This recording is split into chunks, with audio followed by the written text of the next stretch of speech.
Continuando en este tercer bloque, siempre con la presencia del doctor Bogado, y como habíamos prometido en el bloque anterior, quería arrancar también preguntando, y ya más puntualmente, ¿en qué consiste este anexo C del cual tanto se habla, verdad?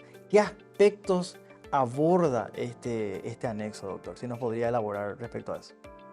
Sí, el anexo C aborda las bases financieras de la entidad y la prestación de los servicios de electricidad, que son dos temas muy relacionados, el negocio en sí. Ujú. El anexo A es el estatuto, el funcionamiento estructural. El anexo B habla de todo lo que son las instalaciones, sus características. Y la parte comercial, por decirlo así, es el anexo C. Ahí se definió el modelo de negocio, que es la venta de potencia, no la venta de energía, como tiene Yacyretá. Yacyretá, o sea, Itipú lo que hizo para asegurar un ingreso regular y que nos permita pagar nuestras obligaciones, cumplir, era una suerte de arrendamiento de las unidades generadoras, ¿verdad? Eso es la venta de potencia. Y lo que cada unidad produzca, bueno, eso se cuantifica y si hay excedente se paga adicionalmente ya un costo diferenciado, ¿verdad? Entiendo. Entonces nosotros tenemos asegurada la totalidad del servicio con ese modelo. Eso tendríamos que mantener porque el mayor comprador sigue siendo el Brasil y si ellos pagan por lo que retiran, nomás pueden que un día decidan llevar menos y esto no se puede almacenar. O sea, eso es lo que se pensó más o menos al establecer ese sistema.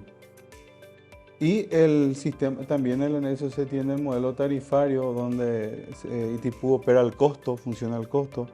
Todos los componentes, todas las obligaciones se cargan sobre la producción y ahí se quita un valor, donde no hay lucro.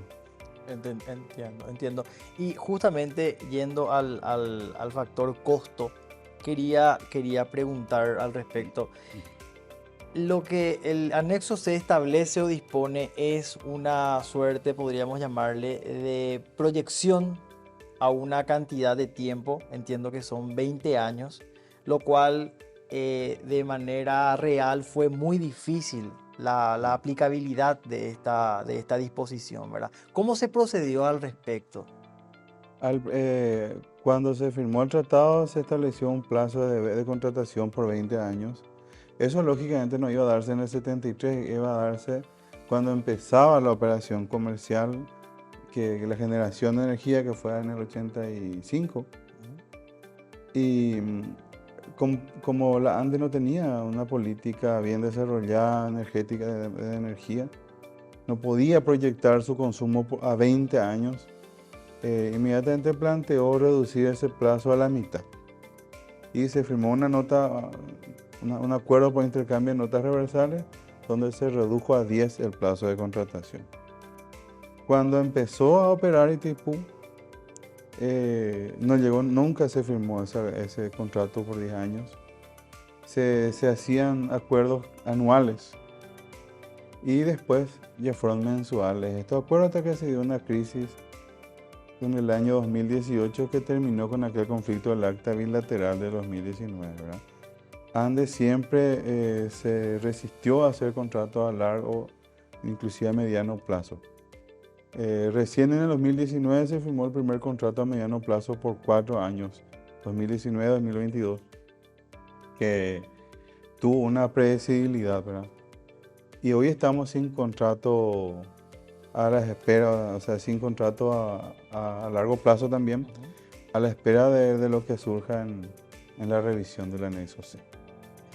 Entendiendo un poco el anexo C y nuevamente hablando sobre el punto, podemos decir a la vista de estos 50 años que ya han transcurrido desde la firma el 26 de abril del 73, ¿fue beneficioso para el Paraguay este acuerdo celebrado en aquel momento? ¿Fue realmente productivo en cuanto a desarrollo de infraestructura, en cuanto a educación e inversión en educación y salud?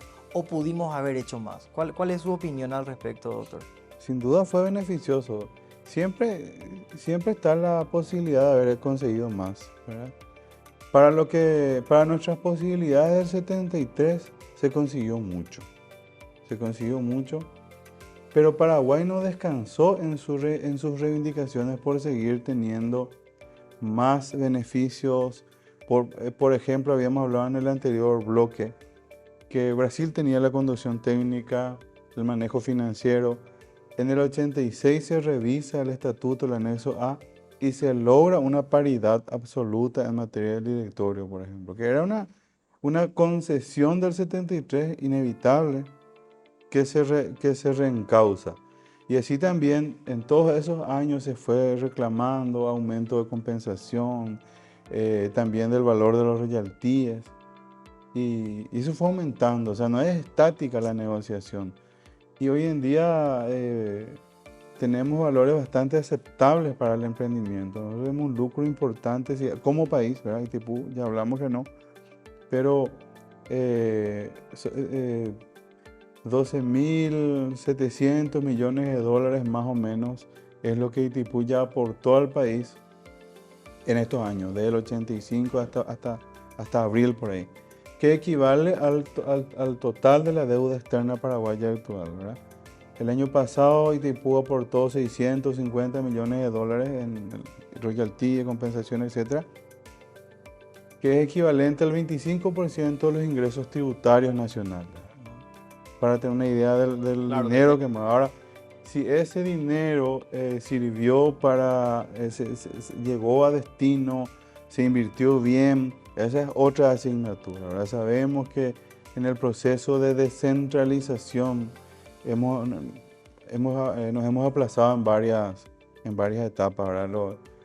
Mucho desvío de fondos en construcciones, escuela, merienda escolar, infraestructura, ¿verdad?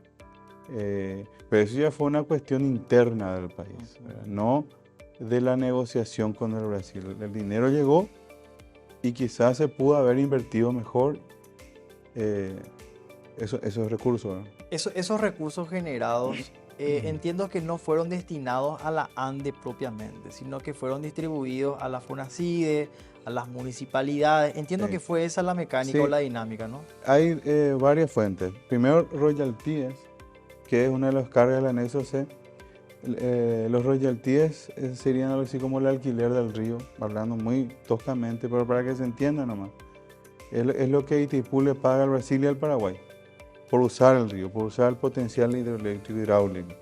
Y eso en nuestro país va al Ministerio de Hacienda y hay una ley que determina la distribución de esos recursos a gobernaciones y municipalidades. Algunas municipalidades tienen más porque fueron más afectadas aparentemente, ¿verdad? La compensación por esa energía que Paraguay cede al Brasil y no utiliza, ¿verdad? Es la que se va para el FONACIDE. Entiendo. Y a la ANDE se le da una suerte de compensación por los trabajos de fiscalización y también por el capital que integró, que es menor, pero también recibe. Entiendo. Entonces, en conclusión, y para cerrar un poco este tema, el dinero o los fondos fueron recibidos por el Estado, pero así como usted mencionaba anteriormente, la distribución o la forma en la cual hacemos llegar ese dinero a que toque tierra fue nuestra materia pendiente. La aplicabilidad o podemos decir, el empleo de ese dinero no fue entonces Y sí, correcto. la descentralización fue imperfecta porque se buscó involucrarle a los 250 municipios, gobernaciones y bueno, ahí se dio mucha discrecionalidad también, cada municipalidad determinaba el destino. Antes era diferente, se tenía que aprobarse en Hacienda, los proyectos, pero eso no quiere decir también que no haya servido, sirvió muchísimo, sirvió muchísimo. Y aparte, el proceso de construcción de la represa en la década de 70 y 80 movió muchísimo dinero y ese movimiento ya generó una transformación, no es que se perdió, generó un cambio. Hablamos del crecimiento de Alto Paraná y todo un proceso de colonización alrededor. El fenómeno de la soja, de la agricultura mecanizada, es algo que vino después. Y hoy en día ya es autónomo en materia socioeconómica, ¿verdad? O sea, por dos caminos se dio el crecimiento: financiero a través de los aportes directos y económico a través del movimiento de recursos, de bienes y servicios que se dio en esos años. Si querés seguir enterándote de más cosas respecto siempre al tema Itaipú, te invitamos a que sigas con nosotros y volvemos después de esta pausa.